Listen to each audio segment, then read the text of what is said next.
और खबर ऐसी है जो चौंकाने वाली है। उड़न तश्तरी के पीछे रफाल लगा दिया गया है। उड़न तश्तरी का नाम आपने सुना होगा। कुछ इस तरह की उड़न तश्तरी जो भारत में देखी गई है, भारत के आसमान में देखी गई। अगली तस्वीर दिखाइए जरा। ये आप देख रहे हैं, ये उड़ते हुए जो नजर आ रही है, ये बताया जा रहा है ये क्या चीज अचानक ये गायब हो गई है। फुल स्क्रीन लीजिए जरा इसको। ये आप देख रहे हैं, ये उड़न तश्तरी बताई जा रही है जो भारत में देखी गई और इसके पीछे रफाल विमान लगा दिए गए। और ये आप देख रहे हैं इंफाल एयरपोर्ट की तस्वीर, मणिपुर के इंफाल में इसे देखा गया। आइए मैं आपको दिखाऊं। जैसे ही जानकारी मिली उसके बाद एक्शन हुआ, लेकिन किस जगह पर इस यूएफओ को देखा गया, ये आप देख रहे हैं, ये मणिपुर का नक्शा है और इंफाल एयरपोर्ट पर इस तरह की उड़न तश्तरी देखी गई। और जैसे ही जानकारी मिली वैसे ही कि भारत में एक यूएफओ आया है। यूएफओ मतलब वो अनजान उड़ती हुई वस्तु जिसके बारे में कोई जानकारी नहीं। देखिए जरा उसके बाद क्या हुआ।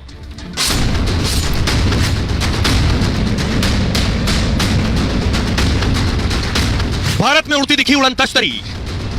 दावा है कि रविवार को इंफाल एयरपोर्ट पर आसमान में काफी बड़े आकार की वस्तु काफी देर तक घूमती रही। उड़न तश्तरी जैसी चीज को देखकर अधिकारियों के होश उड़ गए। रहस्यमयी वस्तु को पकड़ने के लिए वायुसेना ने दो रफाल फाइटर उड़ा दिए। रफाल विमान काफी देर तक अनजान विमान को खोजते रहे, लेकिन तब तक उड़न तश्तरी जैसी चीज गायब हो चुकी थी। सवाल यही है, इंफाल के आसमान में दिखी वस्तु क्या थी? क्या एलियन धरती से संपर्क करने की कोशिश कर रहे हैं? आइए आपको बताता हूं, भारत में यह उड़न तश्तरी किसने देखी सबसे पहले, कैसे जानकारी मिली और उसके बाद कैसे खबर दी गई। ये इसलिए बड़ी खबर है क्योंकि इससे पहले इस तरह की जानकारी नहीं मिली। ये आप देख रहे हैं, ये इंफाल एयरपोर्ट है। 19 नवंबर को मणिपुर के इंफाल में रहस्यमयी वस्तु दिखी। इंफाल एयरपोर्ट के ऊपर यूएफओ उड़न तश्तरी जैसी चीज दिखी। यूएफओ यानी अनआइडेंटिफाइड, यानी जिसे पहचाना ना जा सके, फ्लाइंग ऑब्जेक्ट, उड़ती हुई चीज। दावा है कि यूएफओ जैसी वस्तु करीब 1 घंटे तक उड़ती रही।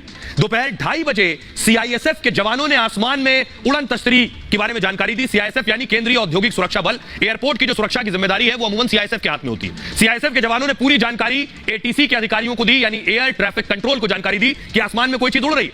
इंफाल एयरपोर्ट पर फौरन विमानों की उड़ान पर रोक लगा दी गई। एयर इंडिया की 2 और इंडिगो की 1 फ्लाइट को लैंडिंग की इजाजत नहीं दी गई एयरपोर्ट पर। इंफाल आने वाली 2 फ्लाइट्स कोलकाता डाइवर्ट कर दी गई फौरन। उड़ान पर रोक लगने से करीब 1000 यात्री प्रभावित हुए। कुछ यात्रियों को विमान के अंदर ही 3 घंटे तक इंतजार करना पड़ा। इंफाल एटीसी ने यूएफओ देखने की जानकारी वायुसेना को दी।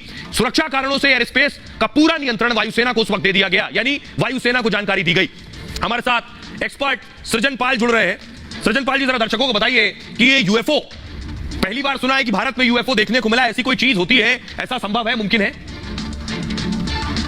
अंतरिक्ष विज्ञान की दृष्टि से अगर हम देखें तो हमें यह नहीं पता, आज तक हमारा कोई ऐसा संपर्क नहीं हुआ है किसी और ग्रह पर रहने वाले किसी भी जीव जंतु से। तो हमें नहीं पता कि एलियंस होते भी हैं या नहीं होते, और अगर होते हैं तो किस प्रकार के होते हैं, इसका भी अनुमान लगाना मुश्किल है। और अगर ये नहीं पता तो हमें ये भी नहीं पता कि उनकी टेक्नोलॉजी कितनी एडवांस हो सकती है, क्या वो यहाँ तक आ सकते हैं या नहीं। लेकिन एक चीज ध्यान देने, अगर हम आंकड़ों की बात करें तो ये ध्यान देने वाली बात है कि पूरे ब्रह्मांड में लगभग 2 ट्रिलियन यानी कि 2000 अरब ग्रह हैं, कम से कम, इससे ज्यादा ही होंगे। यानी कि 2 के बाद 12 शून्य लगाइए, इतने ग्रह हैं। इनमें से क्या कुछ ग्रह ऐसे हो सकते हैं जो हमारी पृथ्वी जैसे हों? तो अगर ऐसा कोई ग्रह हो जहां पर एलियंस रहते हों और वो हमसे टेक्नोलॉजी में आगे हो, तो संभव है कि वो हमसे कम्युनिकेशन स्थापित करने की कोशिश करें। तो सृजन पाल जी कह रहे हैं कम्युनिकेशन स्थापित करने की कोशिश करेंगे। और क्या ऐसा किया? जैसे ही एटीसी और वायुसेना को पता चला, देखिए फौरन रफाल विमान को उड़ा दिया गया। रफाल विमान यूएफओ के पीछे भेजे गए कि क्या कोई उड़न तश्तरी है। ये सोचिए, ये सब कुछ हिंदुस्तान में हो रहा था, भारत में। एटीसी से जानकारी मिलने के बाद वायुसेना फौरन अलर्ट पर आ गई। पश्चिम बंगाल के हाशीमारा एयरबेस पर रफाल विमान तैनात है।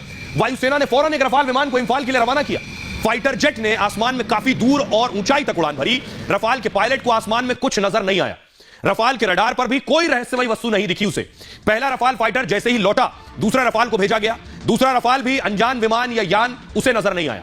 घटना को लेकर वायुसेना की पूर्वी कमांड ने सोशल मीडिया एक्स पर लिखा, इंफाल हवाई अड्डे से जानकारी मिलने के बाद वायुसेना ने एयर डिफेंस सिस्टम को चालू कर दिया। हमें कोई अनजान वस्तु नजर नहीं आई। वायुसेना ने रहस्यमयी वस्तु को लेकर पूरी जांच पड़ताल की, फिर इंफाल एयरपोर्ट को उड़ान बहाल करने की अनुमति दी। लेकिन यूएफओ नहीं दिखा। लेकिन क्या यूएफओ इतना अत्याधुनिक था कि रडार की पकड़ में नहीं आया? आइए अब आपको बताता हूं, ये जो उड़ने वाली चीज है, ये है क्या जिसे हम यूएफओ कह रहे हैं। बहुत से लोगों ने पहली बार नाम सुना होगा या किस्से, कहानी और किताबों में सुना होगा। ये है यूएफओ जो आप देख रहे हैं। यूएफओ मतलब अनआइडेंटिफाइड फ्लाइंग ऑब्जेक्ट। इसको उड़न तश्तरी भी कहते हैं। कई बार आसमान में तश्तरी के आकार की उड़ने वाली चीजें दिखी हैं। अमेरिका से लेकर दुनिया भर में ऐसी घटनाएं भी सामने आई हैं। दावा है कि एलियन इनका इस्तेमाल करते हैं। अमेरिका में भी कई बार यूएफओ का पीछा किया गया, लेकिन अमेरिकी विमान यूएफओ को नहीं पकड़ पाए। यानी ये अमेरिका के साथ भी हो चुका है। दावा है कि यूएफओ की तकनीक काफी उन्नत है।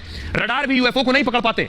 अमेरिका ने स्टेल्थ विमान बनाए हैं और इन विमानों में विशेष तकनीक का इस्तेमाल हुआ है। ये विमान भी रडार की पकड़ में नहीं आते हैं। हाइपरसोनिक मिसाइल को भी रडार नहीं पकड़ पाए हैं। अब स्टेल्थ तकनीक से ड्रोन भी बनाए जा रहे हैं। ऐसे ड्रोन को रडार नहीं पकड़ पाता है। ये बताने का मकसद ये है कि हमारे रफाल भी के रडार इसे नहीं पकड़ पाए, तो कोई बड़ी बात नहीं है। जब हम बहुत सी तकनीक बना पाए हैं जिसे रडार ना पकड़ पाए, तो अगर कोई यूएफओ जैसी चीज है और वो आई है तो संभव है उसे रडार ना पकड़ पाए। हमारे साथ एक्सपर्ट सृजन पाल जी जुड़ रहे हैं। सर, एक सवाल मेरा यह है कि हमारे रडार रफाल के उसे नहीं पकड़ पाए और हमारी बाकी रडार तकनीक भी नहीं पकड़ पाई। क्या यह मुमकिन है कि यूएफओ आया हो, उड़न तश्तरी आया हो और हमारे जो तकनीक है वो उसे ना पकड़ पाई हो? यूएफओज यूजुअली एक बहुत ही एडवांस टेक्नोलॉजी होती है, क्योंकि कोई देश अगर ऐसा बनाता है कि इसको गुप्तचर पर्पस के लिए इस्तेमाल करना है, तो वो इस चीज़ को इंश्योर करता है कि अगर किसी कारण से उसके यूएफओ को डिटेक्ट कर लिया जाए तो वहां से वो भाग निकले। इसके लिए यूएफओज में ज्यादातर इलेक्ट्रॉनिक काउंटर मेजर्स लगे होते हैं, यानी जैसे ही कोई रेडार उनको पकड़ता है, उनको पता लग जाता है यूएफओ को और वो तुरंत वहां से भाग निकलता है। यूएफओज को जो अगर हम अमेरिकन स्टडीज को देखें, उनके पास सैकड़ों ऐसे एग्जाम्पल्स हैं और अभी उन्होंने कुछ साल पहले, इनफैक्ट पिछले साल ही, उन्होंने अपनी कांग्रेस को एक पूरी रिपोर्ट दी थी यूएस नेवी ने अबाउट यूएफओज, और उन्होंने उसकी वीडियोज भी निकाली थी, उनको चेस भी करने की कोशिश करी थी। कई बार उनको प्लेन के विंडस्क्रीन पे दिखे भी थे कि प्लेन के सामने वो यूएफओ थे और एकदम से भाग निकले। इसका मतलब यूएफओज जैसे भी होते हैं, चाहे वो इंसान द्वारा बनाए गए हों या जो दूसरी थ्योरी है कि कोई एलियन है, वो बहुत तेजी से मूव करते हैं। उनके अंदर ऐसे मेजर्स होते हैं जो वो रेडार से बच के निकलने में कामयाब रहे। बहुत बहुत शुक्रिया सृजन पाल जी इस तमाम जानकारी के लिए। एक बात कि वो मानते हैं यूएफओ होते हैं और इतने अत्याधुनिक और हाईटेक होते हैं कि रडार की पकड़ में ना आए। खबरों में आगे बढ़ते हैं। आज की एक और बड़ी खबर है, भारत माता पर सवाल और सियासत में बवाल। राहुल गांधी अपने बयानों के लिए जाने जाते हैं। प्रधानमंत्री नरेंद्र मोदी प्रचार में व्यस्त हैं और राजस्थान में भी प्रचार कर रहे हैं, क्योंकि 25 नवंबर को राजस्थान में चुनाव है। लेकिन इस बीच राहुल गांधी ने रैली करते हुए सवाल पूछ लिया कि आखिर भारत माता क्या है। सोचिए, राहुल गांधी पूछ रहे हैं कि भारत माता क्या है। उनसे यही उम्मीद थी इसी तरह के सवाल की। अब लेकिन बीजेपी को ये उन्होंने बैठे बिठाए एक मौका दे दिया है। राहुल का भारत माता पर विवादित बयान आया और राहुल ने दौसा में रैली में यह विवादित बयान दिया। इस रैली में राहुल के साथ साथ सचिन पायलट भी मौजूद थे। राहुल ने एक बार नहीं, बार बार सवाल उठाए। राहुल ने कहा, भारत माता कौन है? सब लोग भारत माता का नारा लगवाते हैं, सभी कहते हैं भारत माता की जय, मगर ये भारत माता है कौन? ये भारत माता है क्या? भारत माता है कौन? ये सवाल है। राहुल इसे बार बार दोहरा रहे थे। राहुल ने एक बार नहीं, बार बार सवाल उठाए। आगे कहा, ये भारत माता धरती है, ये भारत माता इस देश के लोग हैं, अमीर गरीब सब लोग भारत माता हैं। मैंने संसद में भी सवाल पूछा, मैं जानना चाहता हूं कि भारत माता कौन है। यहां तक तो राहुल गांधी सवाल पूछ रहे थे, लेकिन आगे इसे उन्होंने जातियों से जोड़ दिया, जो करना चाह रहे थे। दरअसल वो कहा, देश में दलित कितने हैं, आदिवासी और पिछड़े कितने हैं, हम भारत माता के लिए नारा लगाते हैं, जातियों का पता नहीं। अब सोचिए, भारत माता से जातियों के पता होने का क्या तुक है? लेकिन राहुल ये सब बोल रहे थे। मतलब ये भारत माता का मतलब क्या है? राहुल ये भूल गए कि मां केवल मां होती है, मां के लिए बच्चे केवल बच्चे होते हैं, यही उसकी जाति है। ये भी भूल गए कांग्रेस सोनिया गांधी को भारत माता दिखा चुकी है। एक होर्डिंग लगाया था, आगे मैं आपको तस्वीर दिखाऊंगा, सोनिया गांधी को भारत माता दिखाया गया था और फिर इसी साल सितंबर में यह होर्डिंग हैदराबाद में लगाई गई जब कांग्रेस कार्य समिति की बैठक हो रही थी। अब राहुल गांधी भारत माता पर सवाल उठा रहे हैं। सुनिए जरा राहुल। सब लोग ये नारा लगाते हैं, बहुत सुनने को मिलता है, भारत माता की जय, मगर ये भारत माता है कौन? ये है क्या? पार्लियामेंट हाउस में मैंने भाषण दिया और मैंने कहा कि देखिए, मैं जानना चाहता हूं, हम ये नारा रोज लगाते हैं, मैं जानना चाहता हूं ये भारत माता कौन है? कौन है ये भारत माता? आदिवासी कितने, दलित कितने, पिछड़े लोग कितने, गरीब कितने, अमीर कितने? अगर हम नारा लगाते हैं भारत माता की जय और अगर हम भारत माता के लिए लड़ते हैं, खून देने के लिए तैयार हैं, तो ये भारत माता है कौन? ये तो पता लगाना ही पड़ेगा। सही, अगर हमें मालूम ही नहीं इस देश में पिछड़े कितने, दलित कितने, गरीब कितने, तो भारत माता की जय का मतलब क्या है? तो मैंने ये पार्लियामेंट में बोला, कहा कि इस देश को अब क्रांतिकारी काम करना पड़ेगा, इस देश को जाति जनगणना करवानी पड़ेगी। देखिए, 60 साल सरकारें रही कांग्रेस की, कभी जाति जनगणना नहीं करवाई तो आंकड़े जारी नहीं किए, लेकिन अब लग रहा है यही शायद चुनाव जितवा दे। अब पूछ रहे हैं भारत माता कौन है, तो देखिए जरा फुल स्क्रीन लीजिए। ये सोनिया गांधी की तस्वीर मैं आपको दिखा रहा हूं। हैदराबाद में होर्डिंग लगाई गई थी कार्य समिति की बैठक के दौरान, वहां सोनिया गांधी को ही भारत माता दिखा दिया था कांग्रेस ने।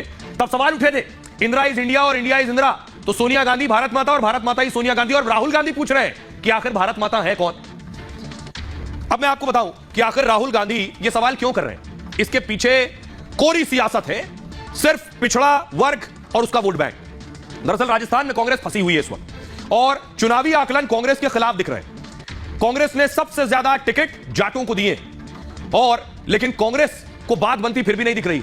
2019 के लोकसभा में जाटों ने वोट कर दिया बीजेपी को। उसे डर है कि इस बार भी बीजेपी बाजी ना मार ले कहीं, इसलिए अगड़ा पिछड़ा किया जा रहा है। अगड़ा और पिछड़े को बांट दो। भारत माता को जातियों से जोड़ा जा रहा है कि जातियों के बारे में बताओ, नहीं बताओगे तो भारत माता कौन?